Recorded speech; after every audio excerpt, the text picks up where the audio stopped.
Captain Sarah Chen floated in the zero gravity of her ship's observation deck, staring at the massive hulk drifting in space before them.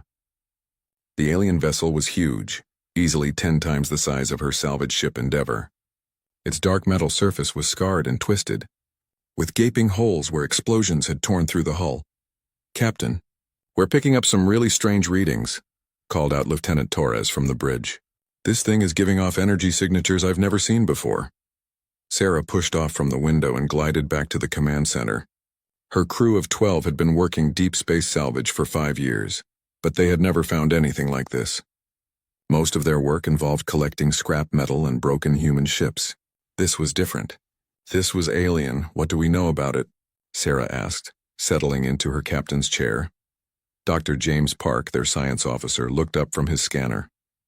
"The design doesn't match anything in our databases. The hull material appears to be some kind of advanced alloy we've never encountered. And Captain, the size of this thing suggests it was a warship of some kind." Sarah felt her heart race. In 2387, humanity had been traveling between stars for over a century, but they were still considered newcomers by the older alien races.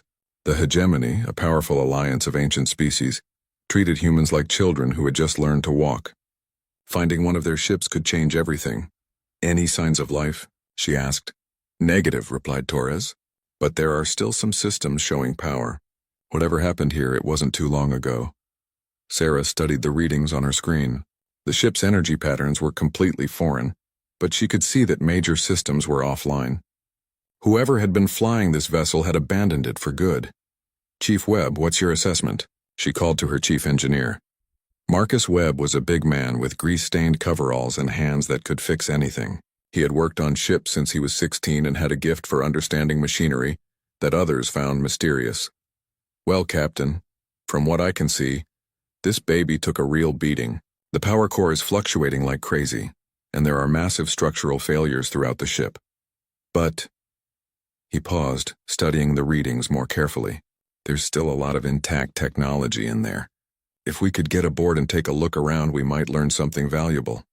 Sarah knew the risks. Alien technology could be dangerous, especially damaged alien technology, but the potential rewards were enormous. Human science had advanced quickly, but they were still far behind the older races in many areas. This ship could contain knowledge that would benefit all of humanity. "Dr. Vasquez, any biological hazards we should know about?" Sarah asked their xenobiologist. Elena Vasquez was a small woman with sharp eyes who had studied alien life forms for most of her career. "The atmospheric readings are all over the place, Captain. I'm detecting traces of several different gas mixtures, which suggests this ship housed multiple species, but nothing that appears immediately toxic to humans, assuming we wear suits." Sarah made her decision. "All right, people, we're going aboard. I want 3 teams. Webb, you take engineering and see what you can learn about their technology. Park, you focus on the bridge and command systems. Vasquez, you look for any biological samples or data that might tell us about the crew." The airlock hissed as the away teams prepared their equipment. Sarah checked her suit systems one final time before stepping into the transport pod. As they approached the alien ship, she could see the damage more clearly. Whatever had attacked this vessel had done so with overwhelming force. The hull was riddled with holes that seemed to have been burned, rather than blasted. Strange crystalline formations grew around some of the damage, as if the ship's own systems had tried to seal the breaches but failed partway through. "There's an intact docking port on the lower section," Torres reported from the pilot's seat. "I can get us connected there." The sound of the docking clamps engaging echoed through the pod. Sarah felt a slight vibration as the airlocks aligned and sealed. "Remember, we don't know what we're walking into. Stay in contact at all times, and if anything seems dangerous, we retreat immediately." The alien ship's interior was dark except for the light from their suits. Emergency lighting flickered weakly in some sections, casting strange shadows on the walls. The corridors were wide and tall, designed for beings larger than humans. "The architecture is beautiful," Dr. Park whispered over the comm. "Look at these wall patterns. They're both functional and artistic." Sarah had to agree. Even damaged, the ship showed signs of incredible craftsmanship. The walls curved in graceful arcs, and the floor had a slight texture that provided grip even in zero gravity. Everything was designed with care and attention to detail. As they moved deeper into the ship, Webb's voice came over the radio.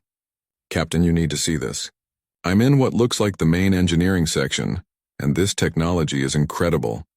Sarah followed the signal to a vast chamber filled with machinery unlike anything she had ever seen. Crystalline structures pulsed with faint light, connected by conduits that seemed to flow like liquid metal. At the center of the room was a sphere the size of a small building, cracked and dark. That's their power core, Webb explained, his voice filled with wonder. From what I can tell, it runs on some kind of exotic matter manipulation. The energy output must have been enormous when it was working. What happened to it? Sarah asked. Near as I can tell, it overloaded. These cracks suggest some kind of containment failure. But Captain, even damaged like this, the technology is centuries ahead of anything we have. Dr. Park's voice crackled through the comm from the bridge. Captain, I'm finding similar advanced systems up here. Their computers use quantum processing on a scale we've only dreamed of, but everything is corrupted. It's like the ship's entire brain was scrambled. Any idea what species built this? Sarah asked. The symbols match hegemony designs, Park replied. This was definitely one of their ships. But Captain, if they abandoned it, they must have considered it completely beyond repair. Sarah floated in the engineering chamber, looking at the damaged but still magnificent alien technology. The hegemony races were known for their perfection and efficiency. If they had given up on this ship, it meant they saw no way to fix it.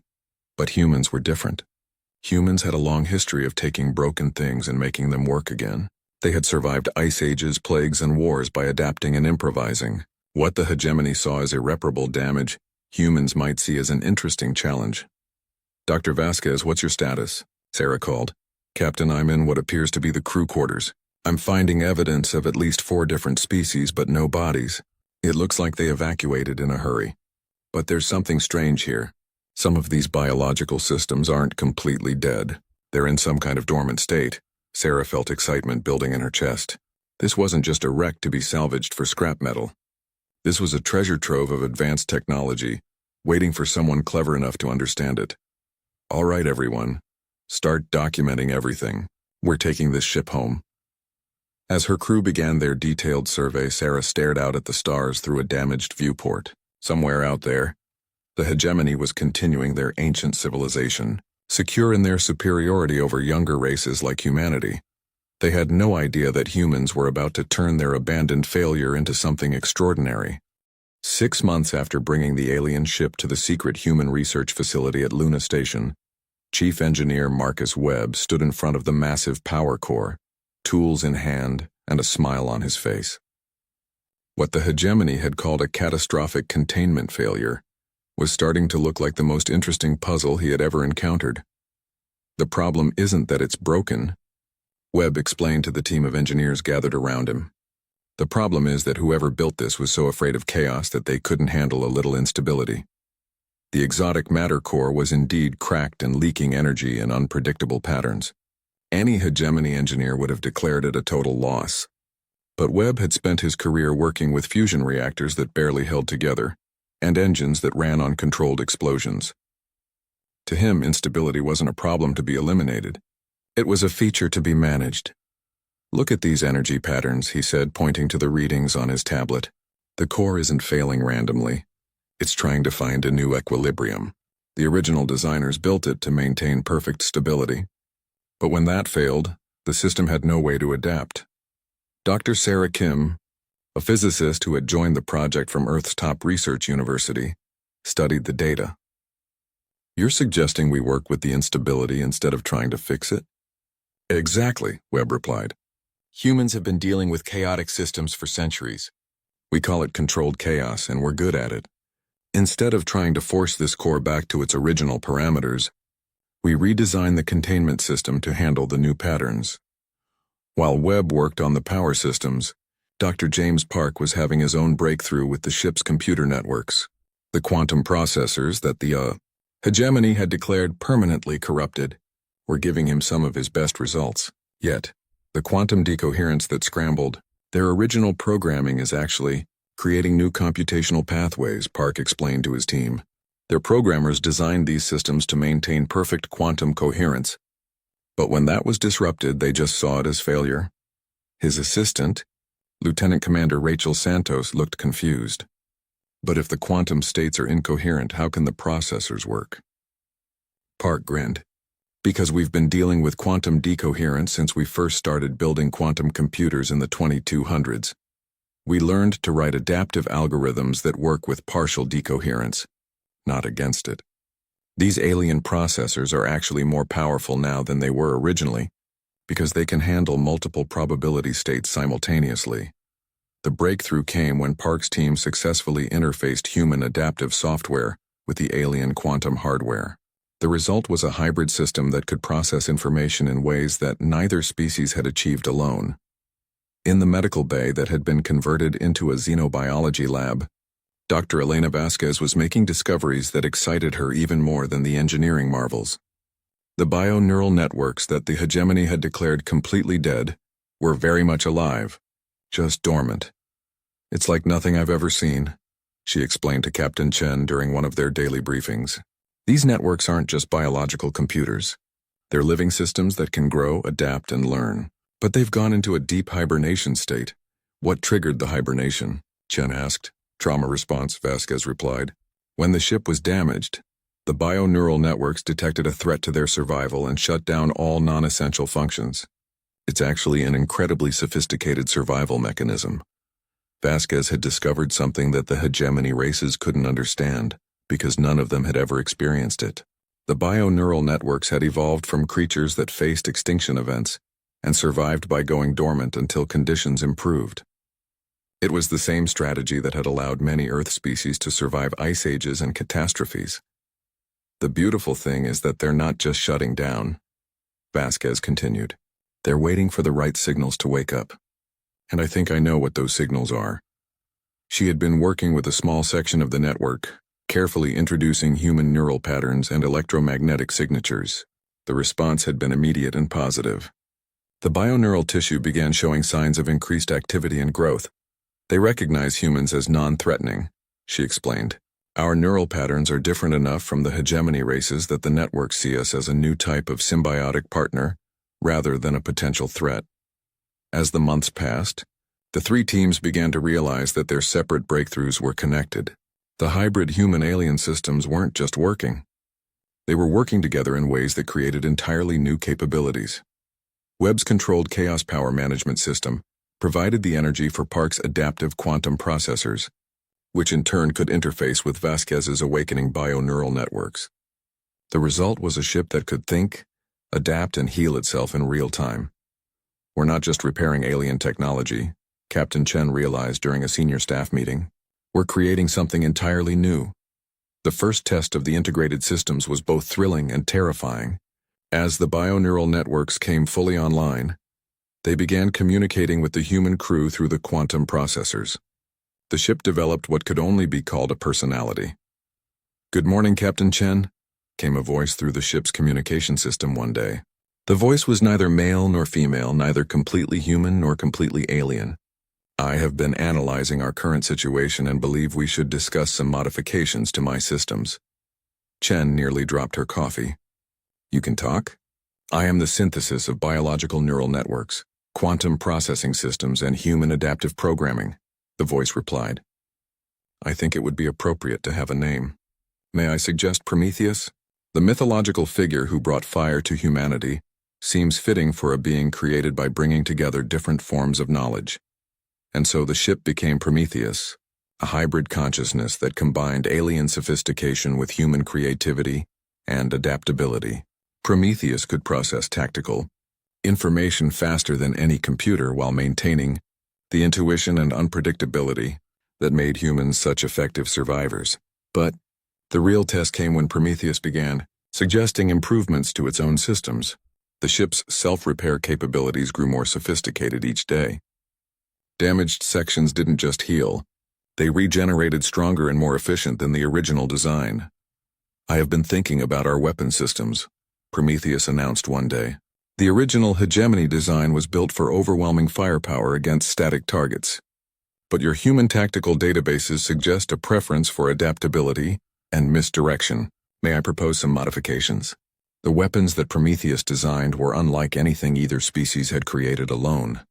Energy beams that could change frequency mid-flight to penetrate different types of shielding. Missile systems that could reprogram themselves during flight. based on real-time target analysis. Defensive systems that used controlled instability to deflect attacks rather than simply absorbing them. Dr. Park summed it up best during one of their technical reviews. We started with alien technology that was declared irreparable. We've ended up with something that surpasses the original design in every measurable way. But Webb had an even more important observation. The thing is, we didn't really change their technology that much. We just applied human thinking to it. Where they saw failure, we saw opportunity. Where they demanded perfection, we embraced useful chaos. Captain Chen looked out at the transformed ship through the observation deck windows. What had once been a scarred and broken hulk was now a sleek vessel that seemed to pulse with life. Prometheus had completely rebuilt its exterior, creating a hull that could adapt its configuration based on tactical requirements. The question now, she said to her senior staff, is what do we do with what we've created? Dr. Vasquez had the answer. We show the galaxy that there's more than one way to achieve perfection. None of them realized that their hybrid ship was about to become the most feared vessel in known space. They only knew that they had taken something the greatest civilizations in the galaxy had given up on, and turned it into something wonderful. 18 months after the discovery, Captain Sarah Chen walked through corridors that no longer looked entirely alien or entirely human. The walls of Prometheus had developed a unique pattern, flowing curves that seemed to pulse gently with bioluminescent light.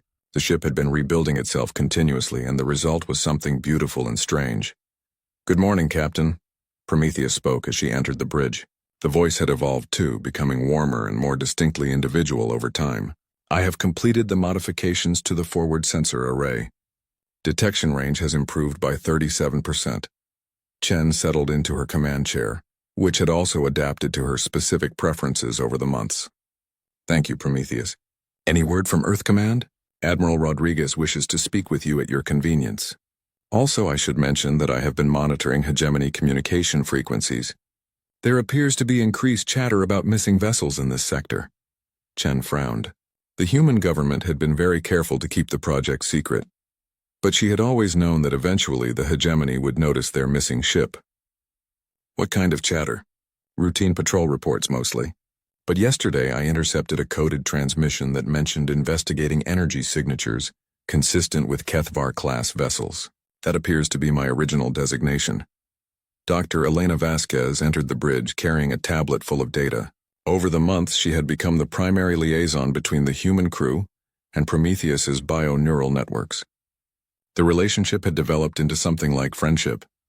"Prometheus, how are you feeling today?" she asked, a question that had become routine. "Curious," the ship replied. "I have been analyzing human historical databases, particularly your military conflicts. Your species has a fascinating approach to warfare. You seem to prefer winning through unexpected methods rather than overwhelming force." Chief Webb's voice came over the intercom from engineering. "Captain, you might want to see this. Prometheus has designed some new defensive capabilities that are, well, they're definitely creative." Chen made her way to the engineering section where Webb was standing in front of a holographic display showing the ship's new defense systems. The design was unlike anything she had seen before. "Explain this to me, Chief," she said. Webb grinned, still amazed by what their ship could accomplish. "Well, Captain, most ships use energy shields to absorb or deflect attacks. Prometheus has developed what it calls adaptive dispersal fields. Instead of trying to stop incoming fire, the system redirects the energy to power our own weapons. So enemy attacks make us stronger?" Chen asked. "In a sense, yes, but that's not the best part. Show her, Prometheus." The hologram shifted to show a tactical simulation.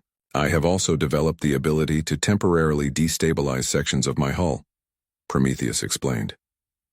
"When an enemy targets a specific area, I can make that section intangible, allowing the attack to pass through harmlessly.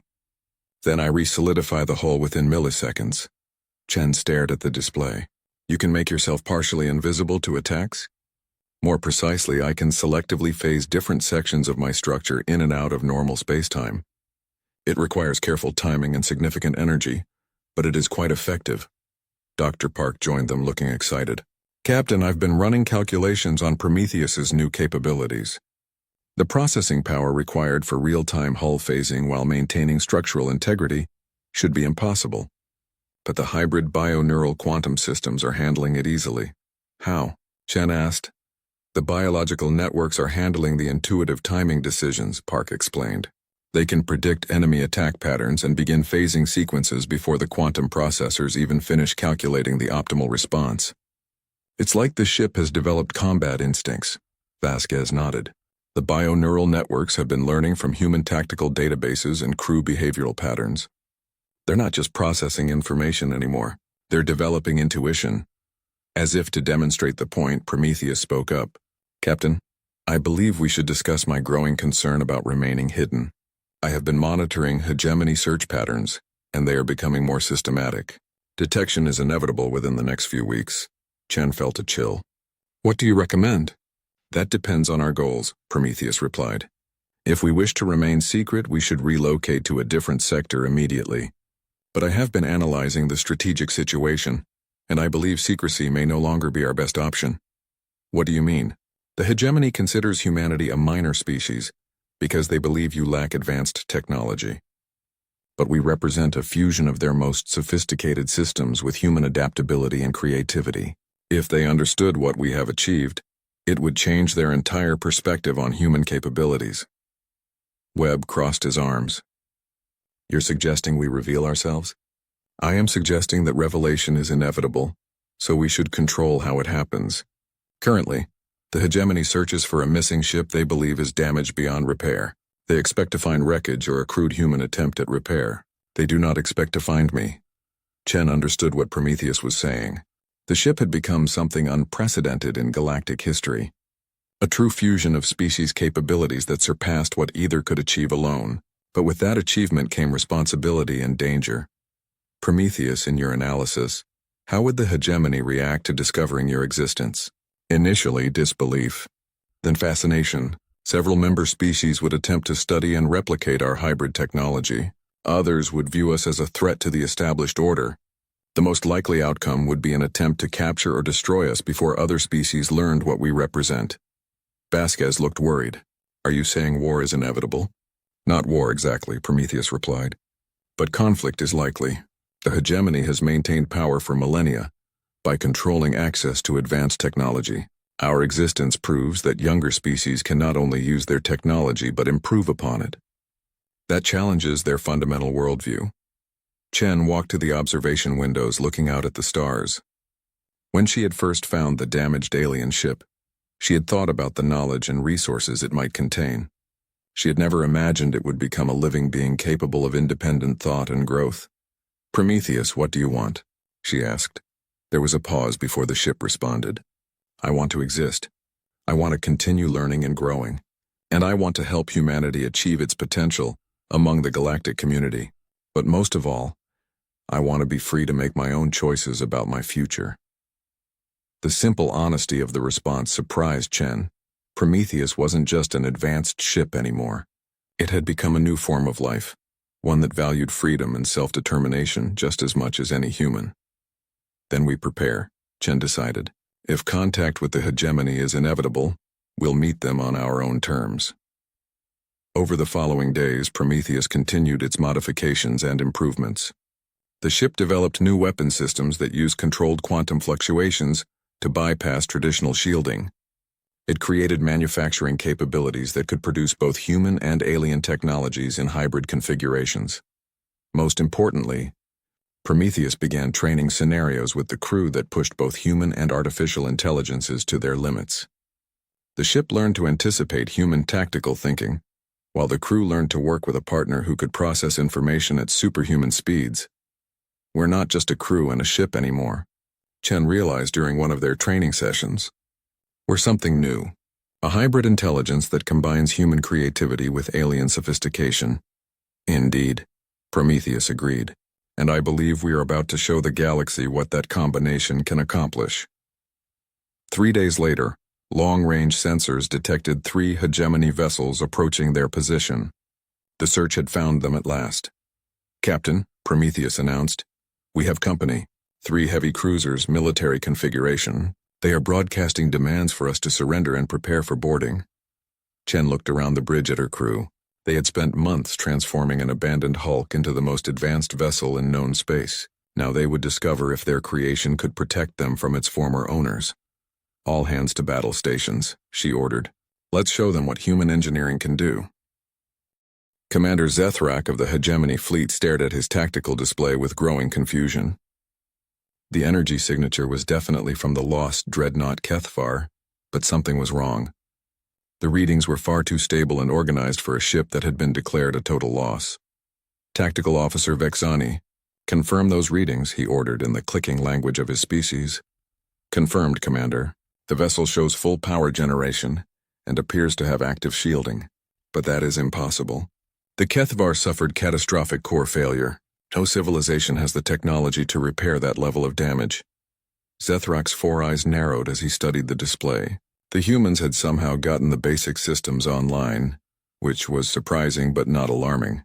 These primitive mammals had shown some skill with salvage operations before, but they would quickly learn that stealing hegemony property carried severe consequences. Open a channel, he commanded. On the bridge of Prometheus, Captain Chen watched the three alien warships approach. Each one was roughly the same size as her transformed vessel, but they moved with the precise formations that spoke of centuries of military tradition. They're hailing us, reported Lieutenant Torres. Put them through, Chen ordered. The main screen flickered to life, showing a reptilian face with scales that shifted color as the creature spoke. Primitive humans, you are in possession of stolen hegemony property.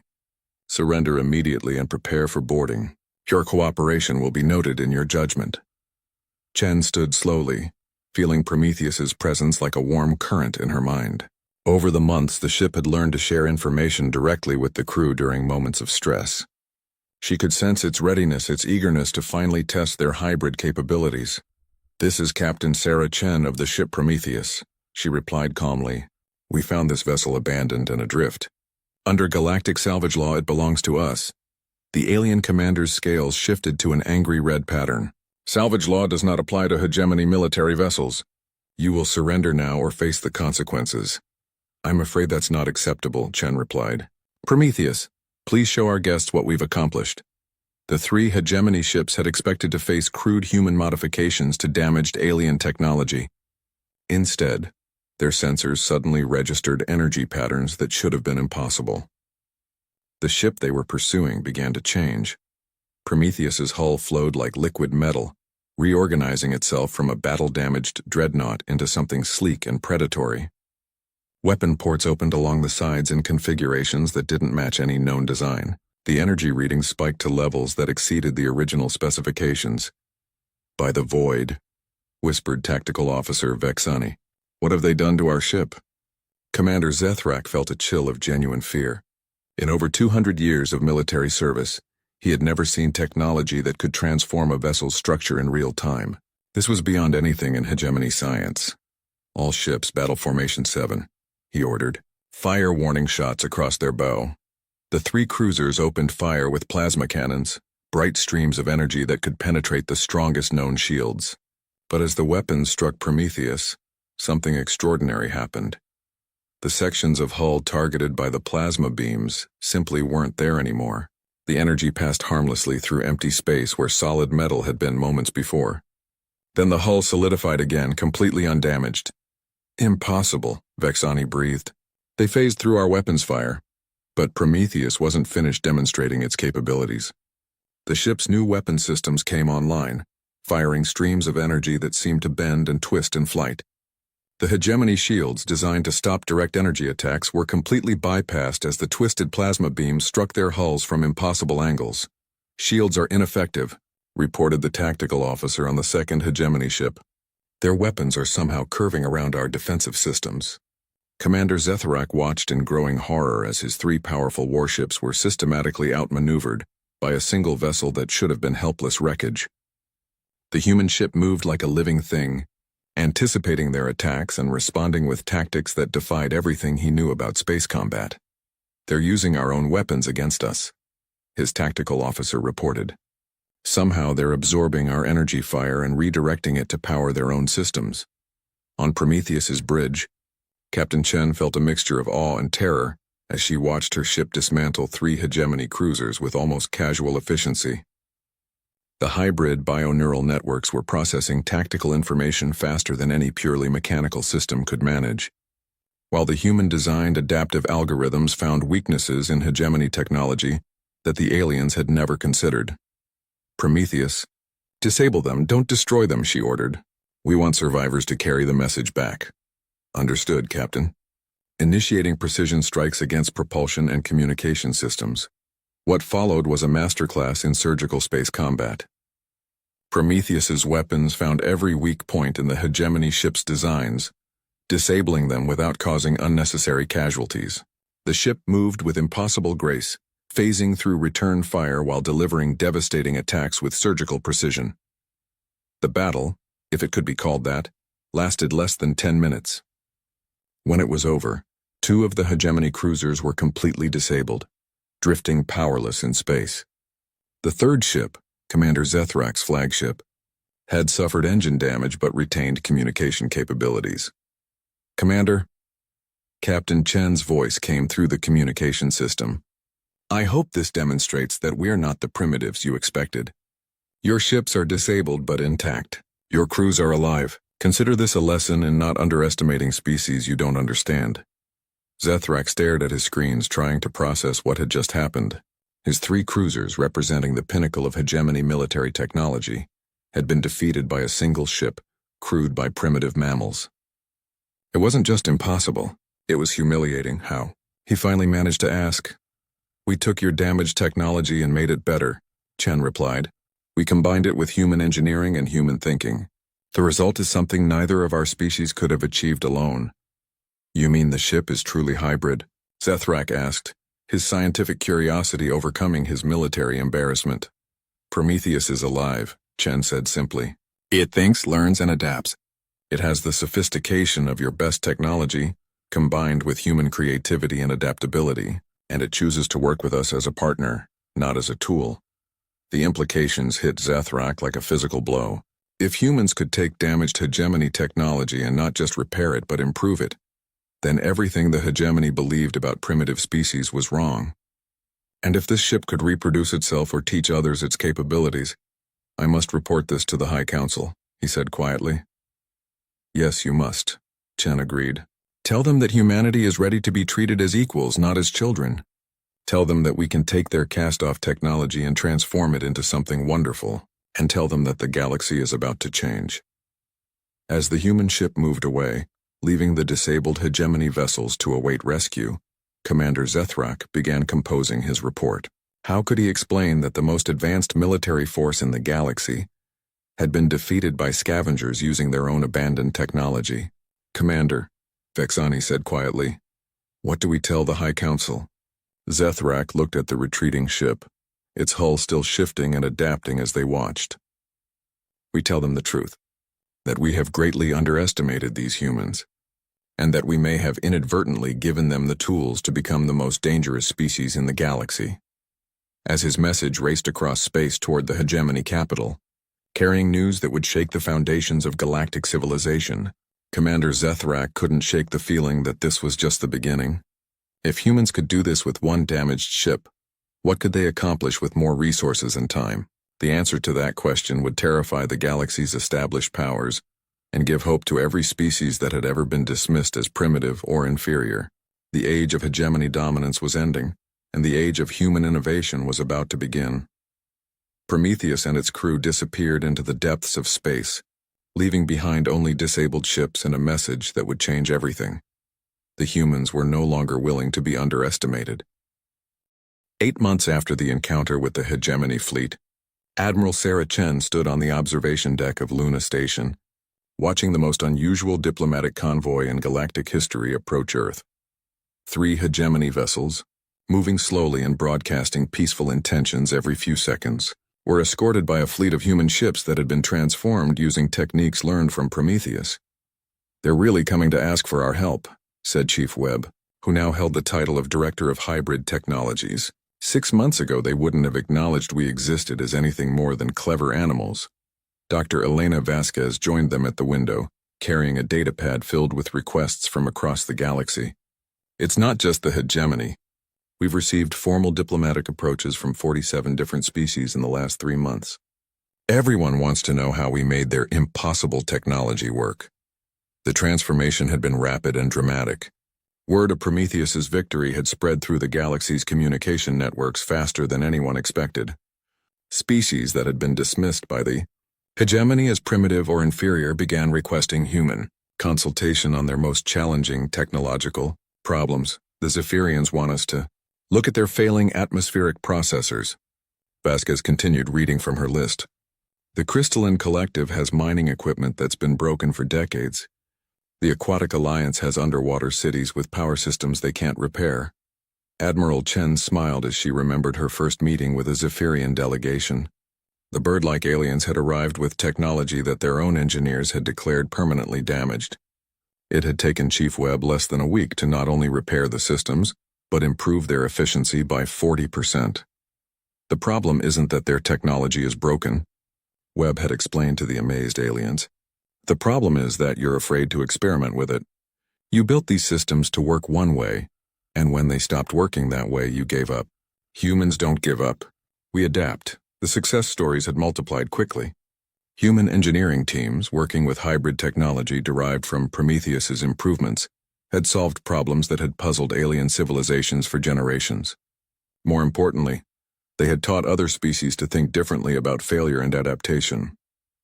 Captain Santos just reported in from the Outer Rim, said Dr. Park, joining the group at the observation deck. The mining consortium there has officially declared their salvage operation a success. 67 irreparable mining platforms are now operating at 115% of original capacity. Chen nodded with satisfaction. Captain Rachel Santos commanded one of the new hybrid vessels that had been built using Prometheus's design principles. These ships combined the best of human and alien technology, but more importantly, they embodied the human approach to problem-solving that was revolutionizing galactic engineering. And the hegemony response? Chen asked. Mixed, Park replied diplomatically. The older, more conservative members are struggling to accept that their technology can be improved by primitive species. But the younger generation and the science casts are fascinated. They want to learn our methods. The truth was that the galaxy was experiencing a fundamental shift in thinking.